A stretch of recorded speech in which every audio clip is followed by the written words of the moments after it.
Bem, meus amigos, nós voltamos no programa de hoje conversando com o Dr. Alex Santiago. O Dr. Alex é um jovem de 28 anos, o mais jovem professor da Faculdade de Direito da Universidade Federal do Ceará em toda a sua história. Ele tem 28 anos e já é professor da cadeira de Processo Penal. Processo Penal. Então é uma satisfação recebê-lo aqui, um jovem tão brilhante, e vem conversar aqui alguns assuntos com vocês dessa área jurídica. Doutor, eu queria que você fizesse um resumo do seu currículo pessoal e depois do seu currículo profissional. Ótimo. Primeiramente, eu gostaria de cumprimentar todos os telespectadores do seu programa, Roberto Farias, que nós conhecemos seu trabalho jornalístico sério, né, e histórico, e é uma satisfação muito grande, primeiramente, estar aqui num programa de uma audiência tão qualificada, né, de uma condução tão qualificada. Então, primeiramente, gostaria de estender meus cumprimentos. Muito obrigado. Roberto, eu sou um cearense do interior, de Russas, cidade de Russas, no Vale de Jaguaribe. Vim para Fortaleza muito cedo fazer os meus estudos aqui, tanto do ensino médio como na faculdade, né, aqui em Fortaleza. Sou graduado pela Universidade Federal do Ceará. Nós aprendemos a amar, né, a centenária Universidade Federal do Ceará, Faculdade de Direito da Universidade Federal do Ceará.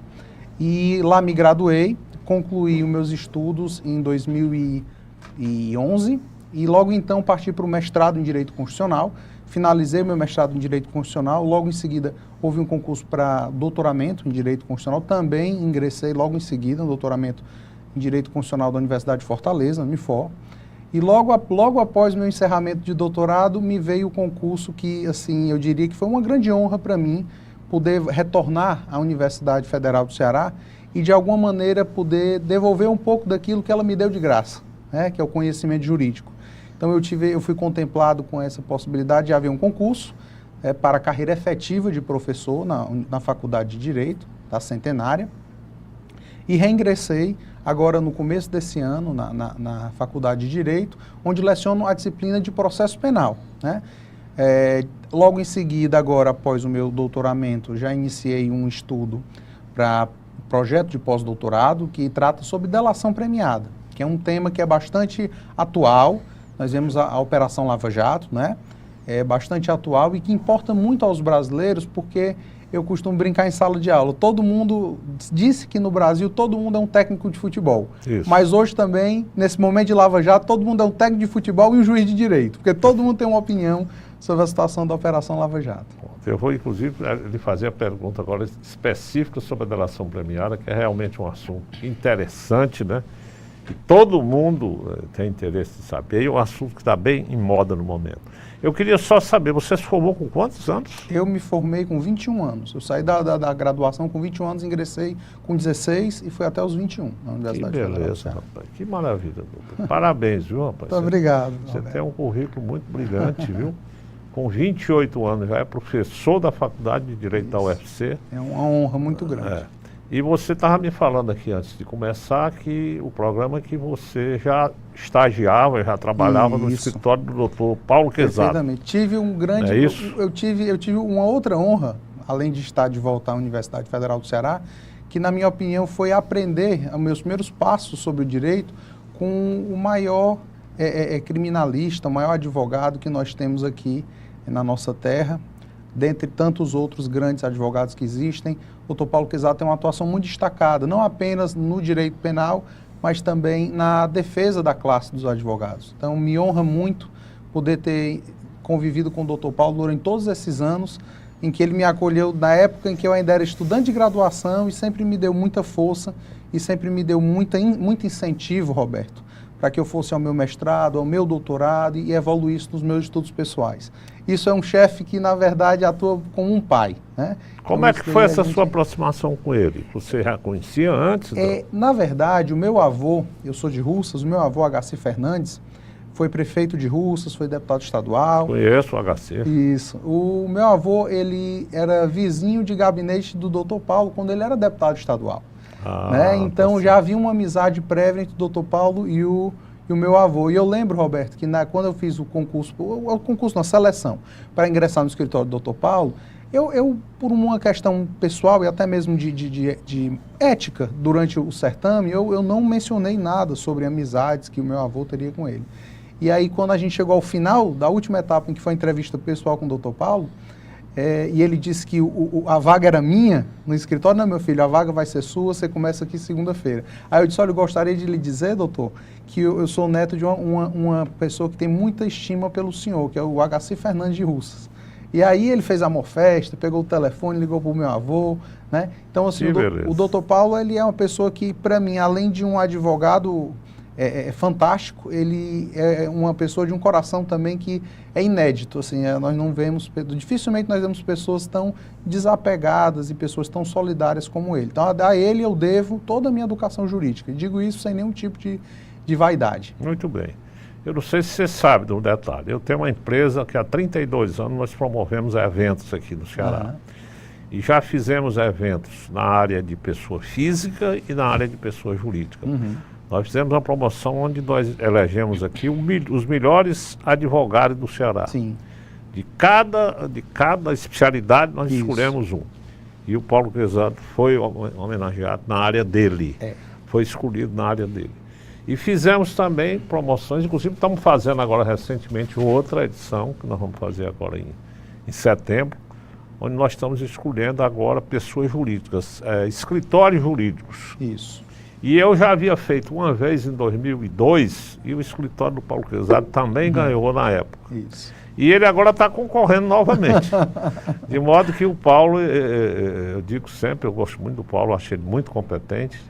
E eu digo que ele é bom na pessoa física porque ele ganhou como advogado. E ganhou na pessoa jurídica, o escritório dele também ganhou. Isso. E agora nós estamos novamente fazendo a promoção que vai ser realizada agora em setembro. Isso.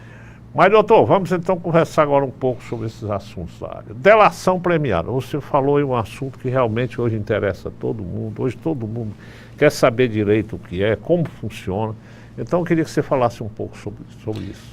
Roberto, falar sobre delação premiada, antes de mais nada, é entender que a persecução criminal, que é a busca pela a investigação do crime, saber quando um crime acontece e efetivamente se aquele crime aconteceu, punir os seus autores.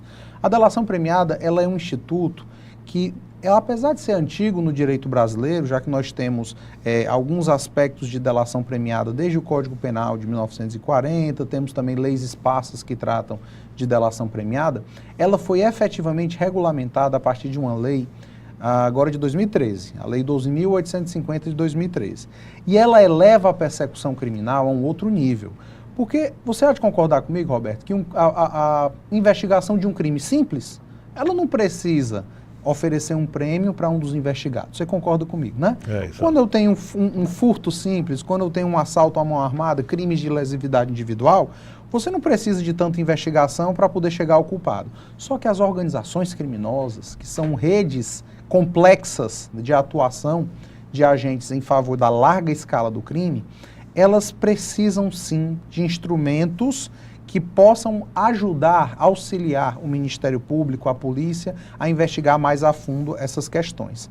Apenas para que o senhor possa ter uma noção, porque a gente costuma tratar a situação do crime com muita distinção, às vezes colocando muita margem da evolução da humanidade.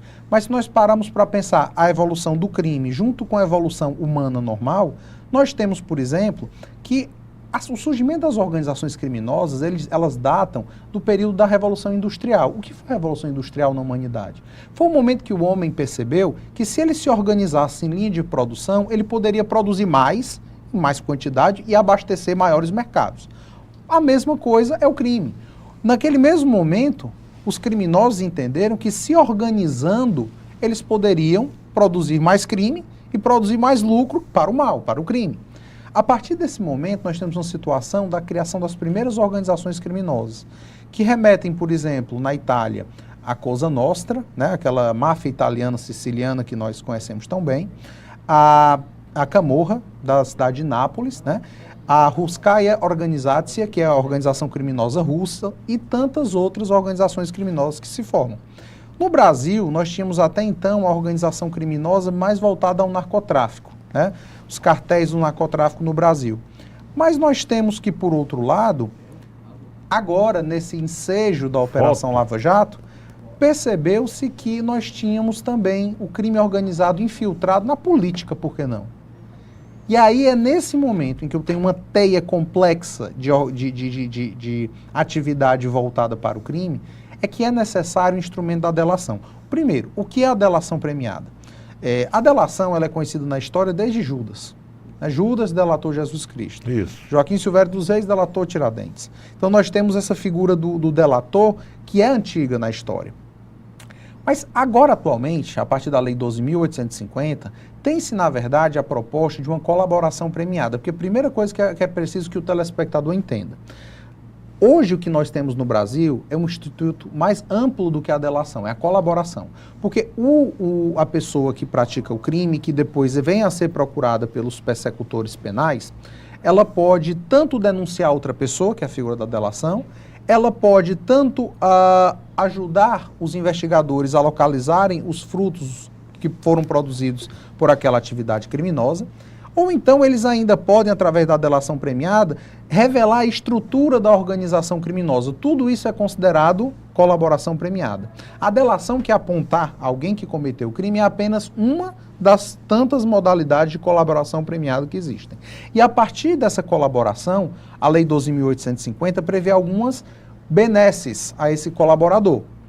Quais são essas benesses? Nós temos redução da pena de 1 a 2 terços, nós temos a possibilidade de substituição de uma pena privativa de liberdade, que é a cadeia, pela pena restritiva de direito, que é a prestação de algum serviço comunitário, ou o pagamento de uma prestação pecuniária, até mesmo chegamos ao prêmio maior, que se for no caso efetiva essa delação, que seria o perdão judicial.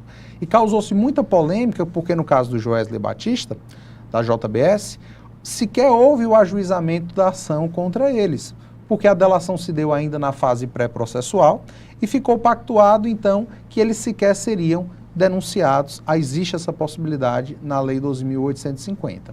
É necessário, Roberto, ao meu ver, ter muita ponderação de como essa delação premiada deve se tratar. Primeiro, é um instrumento histórico que auxilia aos instrumentos persecutórios a chegarem nos cometedores de crimes complexos? Sim, sem dúvida. Mas é importante, Roberto, que haja um limite à delação. Nós temos que ver como é que essa delação funciona, porque senão a gente pode passar de um instrumento que efetivamente ajudou o Brasil a virar uma página importante no momento político, para um instrumento de pirotecnia e um instrumento de até leviandade processual. Perfeito. Então, assim, nós temos algumas situações relativas à delação premiada que precisam ser observadas. É preciso se observar até que ponto a prova que vem carreada junto à delação é considerada. Porque é muito complicado hoje, Roberto, se prende uma pessoa, usa-se da prisão como um instrumento de coação daquela pessoa para que aquela pessoa delate alguém. Até onde essa delação é voluntária? Até onde essa pessoa que é colocada numa situação de prisão, numa situação de cerceamento de liberdade, não diz qualquer coisa para poder sair dali? Né? Uhum. E nós sabemos que dentro desse contexto da mídia brasileira atuando fortemente na Operação Lava Jato, se uma informação é dita numa delação, ainda que não seja provada posteriormente, sai lá no conteúdo, na página na internet e a vida do sujeito está acabada. Isso. Então tem que haver muita ponderação, tem que se observar os limites jurídicos e éticos da delação, obviamente, sem desconsiderar a importância que a delação premiada tem nesse nosso contexto processual penal atual. Certo. Essa delação do Joesley Batista, como é que ficou? Ela pode ser revista, uma delação premiada? Existe hoje... Porque foi muito questionado, isso, né, esse exatamente. Caso em que pé está isso? Existe hoje, o Supremo ele decidiu recentemente que, conforme a lei, a própria Lei 12.850/2013 diz, que um juiz, no caso o ministro Edson Fachin, realmente é o competente para homologar a delação no sentido inicial de aferir os requisitos legais, se está tudo ok dentro da regularidade processual com a delação e que a delação siga para a sua prova, seu momento de prova. Isso daí o STF reafirmou nesse sentido. A questão da revisão do conteúdo da delação premiada é que hoje é um ponto tormentoso e que há divergências muito fortes. Por exemplo, o ministro Gilmar Mendes levantou fortes questionamentos exatamente sobre a possibilidade de o Poder Judiciário ter que estar amarrado a uma situação de prêmio que não foi estabelecida por ele. Porque perceba, a delação premiada, ela é pactuada entre o Ministério Público, a lei fala também da autoridade policial, e o acusado. Esse acordo que é feito é homologado pelo juiz, que vai observar se houve a regularidade formal dessa delação, e aí, dada a prova que foi efetuada dentro da delação, recebe-se o prêmio. O que está sendo questionado atualmente, e por enquanto ainda não houve uma decisão no sentido de haver a possibilidade de revisão, apesar de existir pensamento no sentido de que deva haver, e a gente sabe que no Brasil a jurisprudência evolui muito rápido, e que próxima semana o STF já pode ter entendido pela revisão daqui a pouco, mas hoje ainda entende-se que a situação é a estabelecida em lei. Ainda não há essa possibilidade firmada pelo STF da revisão do conteúdo da delação. Mas é um assunto muito tormentoso, é algo que dá muito pano para manga. Não apenas no aspecto ético, porque está se premiando uma pessoa que cometeu um crime. Pois é. Mas também no aspecto jurídico, para que se observe essa possibilidade de revisão do conteúdo da delação premiada, posteriormente à sua pactuação e homologação pelo juízo monocrático. Certo. Inclusive o nosso conterrâneo Sérgio Machado também houve um caso de uma delação premiada dele, que foi muito questionada. Em que pé está esse caso do Sérgio?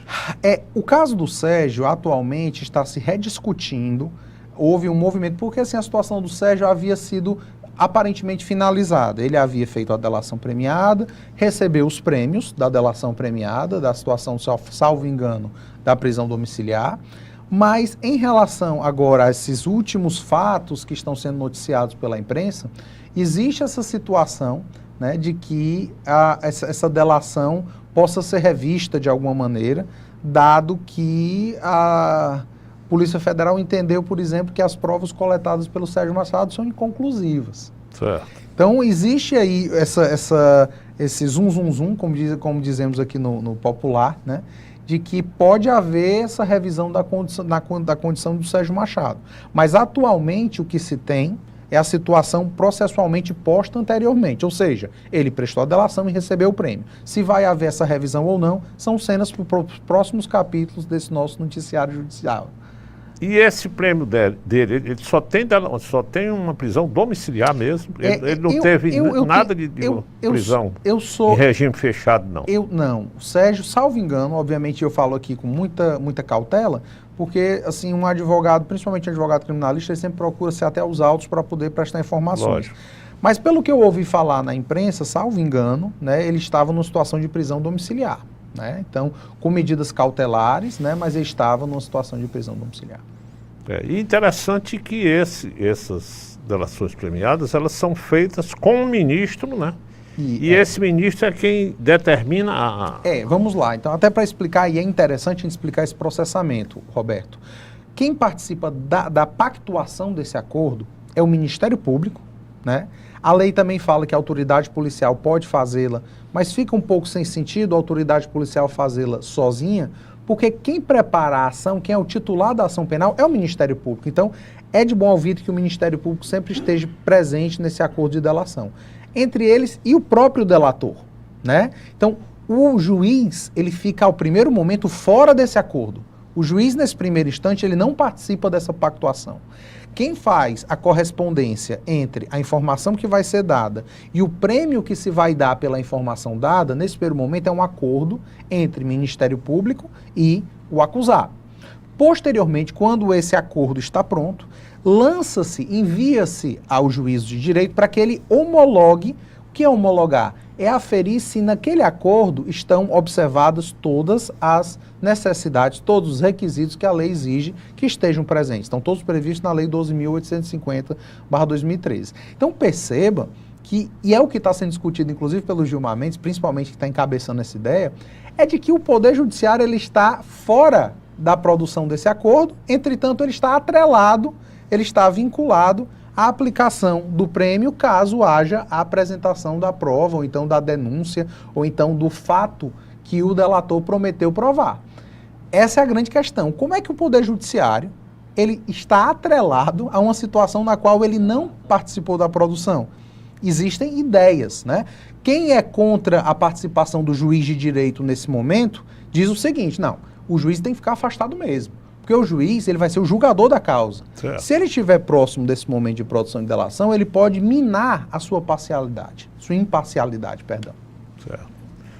Outra coisa, doutor, um assunto também que tem gerado muita polêmica no Brasil, principalmente depois dessa Lava Jato, que já foram várias pessoas presas. Isso. Essa questão do pedido de prisão. Tem alguns casos que são considerados que foram casos precipitados, que foram solicitados a prisão. Quando é que realmente pode ser pedida a prisão de um? É muito importante essa sua pergunta, Roberto, principalmente em questão de interesse público. Porque muitas vezes a pessoa que não estuda direito, ela escuta no noticiário diário essas situações de prisão e fica perguntando como é que é isso. Uma pessoa no Brasil pode ser presa em qualquer momento, ela ainda não foi nem condenada, ela pode ser presa. Isso. E aí é o momento que a gente busca didaticamente explicar essa situação. A Constituição Federal, que é a maior das leis no Brasil, não há nenhuma norma que se sobreponha à Constituição Federal, ela diz que todos os brasileiros, eles terão direito à presunção de inocência. E o que significa presunção de inocência? Significa dizer que apenas podem ter a sua liberdade cerceada após o trânsito em julgado de uma sentença condenatória. O que é o trânsito em julgado? É o encerramento. Não caber mais recurso a partir daquela decisão. Pois bem, partindo do princípio da presunção de inocência, entende-se então que no Brasil nós temos que prender, o processo penal apenas pode prender após o fim do processo. Só que existem as tais das exceções. São as chamadas prisões processuais ou prisões cautelares. Essas prisões são excepcionais, entretanto, nós as vemos com muita constância no noticiário e no dia a dia forense. Essas prisões, apenas para você possa ter uma ideia, a prisão preventiva é uma prisão que não tem um prazo delimitado para o seu fim, mas em compensação ela só pode acontecer em 3 possibilidades previstas no artigo 312 do Código de Processo Penal, que é no caso do risco de um réu, de uma pessoa que está sendo processada, se evadir a aplicação da lei penal, e aí me lembra aquela situação do Henrique Pisolato, que durante o processo fugiu para a Itália para não ser levado a cárcere. Aquele é um caso em que a lei prevê excepcionalmente que ele poderia ser preso, mesmo durante o processo, se demonstrado que ele poderia se evadir a aplicação da lei penal. Segunda possibilidade, caso o sujeito seja um risco à produção da prova durante o processo. Aquele sujeito que, de repente, pode intimidar uma testemunha ou pode destruir um documento que seja fundamental à produção da prova. Então, essa é a segunda hipótese em que, se o sujeito estiver nesse comportamento, ele pode ser levado à cárcere excepcionalmente ainda durante o processo. E a terceira e última hipótese é quando o acusado, ele representa um risco à ordem pública. Ou seja, ele é aquele rapaz que, pela prova nos autos, ele pode ter uma atitude contumaz de crime. Ou seja, se você deixar ele em liberdade, ele vai continuar a delinquir. Então, nesse caso, se demonstrado especificamente, esses 3 casos, eles permitem que se leve alguém à prisão durante o processo. Mas a regra constitucional admite que apenas após o trânsito em julgado da sentença condenatória é que se tenha a efetivação de uma prisão. O que é que acontece no Brasil hoje? Essa excepcionalidade está sendo subvertida.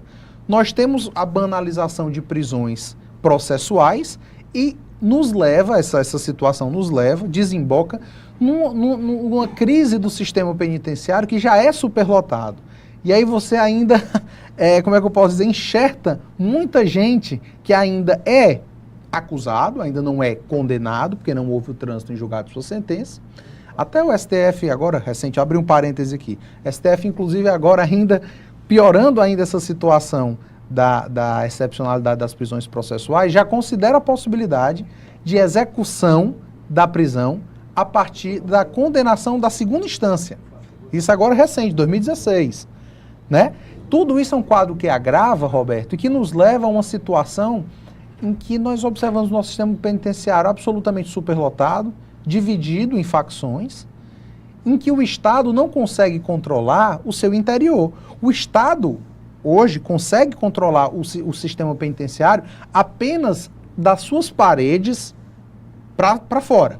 Daquelas paredes para dentro, nós vemos diariamente cada vez mais as facções se organizando, as facções, inclusive, dividindo, setorizando o presídio. E onde é que está o Estado? Isso. Nós percebemos, Roberto, por exemplo, e é muito chocante esse dado, que as 3 maiores organizações criminosas, uma das 3 maiores organizações criminosas no Brasil, elas tiveram a sua ata de fundação, o seu estatuto social, lavrado dentro do sistema penitenciário brasileiro. O PCC foi fundado dentro da casa de detenção de Taubaté. Que coisa, né? O Comando Vermelho foi fundado dentro da penitenciária Cândido Mendes. E o primeiro comando do Maranhão, que até alguns anos atrás tinha várias decapitações lá no Complexo das Pedrinhas, a gente viu no noticiário nacional, foi fundado dentro do Complexo das Pedrinhas. O que é que significa dizer? O crime organizado, ele se articula na barba, embaixo do nariz do Estado. E o que é que nós estamos fazendo sobre isso? Nós estamos apenas com política simplista de lotar os presídios. Superlotar os presídios. Perfeito. Doutor, a gente conversando com uma pessoa inteligente como o senhor, o tempo passa rápido, infelizmente o nosso tempo passou. Ótimo. Mas só para encerrar, eu queria... por isso que o senhor explicou há pouco, é que o Lula ainda não foi preso, né? Exato. Porque todo mundo diz, o Lula Isso, não vai preso. isso. Todo dia eu falo que o Lula vai ser preso. Mas é porque não houve nenhum desses casos excepcionais que permitem uma prisão processual. Assim entendeu o juiz Sérgio Moro, que julgou durante toda a primeira instância o processo do ex-presidente Lula. Isso. E que não viu nenhuma situação que ordenasse a prisão do Lula naquele momento. É importante saber disso para que o telespectador compreenda. Porque o telespectador fica sempre perguntando por que o Lula não foi preso? Todo dia se fala uma coisa do Lula, mas é por esses motivos que o senhor falou. Perfeito. Mas, doutor, eu queria agradecer demais a sua presença aqui. Fiquei muito feliz com a sua presença. O senhor demonstrou um jovem de muito conhecimento. E, para encerrar, eu queria colocar nossas câmeras à sua disposição para que o senhor acrescente alguma coisa que eu não tenha perguntado. Muito obrigado. Eu gostaria, Roberto, mais uma vez, de agradecer a possibilidade de fazer parte desse programa, né, com seriedade e com, como é que eu poderia qualificar, com a importância que a TV Fortaleza presta, do serviço da TV Fortaleza presta para a opinião pública, né, de esclarecer, de trazer programas bem elaborados, com temas pertinentes. Então, eu só tenho a agradecer. Gostaria de dizer que, apesar de ser professor de processo penal, e aí eu vou encerrar minha fala aqui nesse sentido, eu sou um professor de processo penal que não puxa o brasa para minha sardinha. Tem muita gente que hoje se aproveita desse momento, né, de lava-jato, de tanta evidência, para se autopromover dentro dessa situação do processo penal, os operadores do direito em geral. Eu entendo que, pelo contrário, o nosso trabalho deve ser o mais discreto possível. Deve ser técnico, deve ser nos autos e deve ser sem nenhum tipo de holofote. Infelizmente, Roberto, a atuação da justiça nesses casos, ela não é de se enaltecer, de se criar super-heróis, mas sim até de se lamentar, de ver que tantas mazelas e que de maneira endêmica a corrupção está em todos os estágios do Estado brasileiro. Então, eu entendo que o momento agora é de pensar, obviamente, em punir aquelas infrações que foram efetivamente cometidas, em absolver aqueles que estão sendo acusados injustamente, mas principalmente o momento de a população ela ter um instante de reflexão sobre o que é que nós queremos para o nosso país e de como nós vamos mudar isso. Através do direito, através do processo penal, através das prisões, ninguém vai mudar o Brasil. O Brasil só vai ser mudado verdadeiramente quando houver uma mudança de consciência e uma mudança no sentido do republicanismo. Beleza. Doutor, muito obrigado. Fiquei muito feliz com a sua presença aqui, enriqueceu muito. Prazer foi nosso. Fazer um jovem tão inteligente como o senhor. Aos telespectadores, muito obrigado pela audiência. Esse programa aqui vai ao ar no domingo às 19 horas, reprisa na segunda-feira às 18 horas, reprisa na sexta-feira às 15 horas. Nós vamos colocar no nosso YouTube essa entrevista para todo mundo. Muito obrigado a todos pela audiência e até o próximo programa.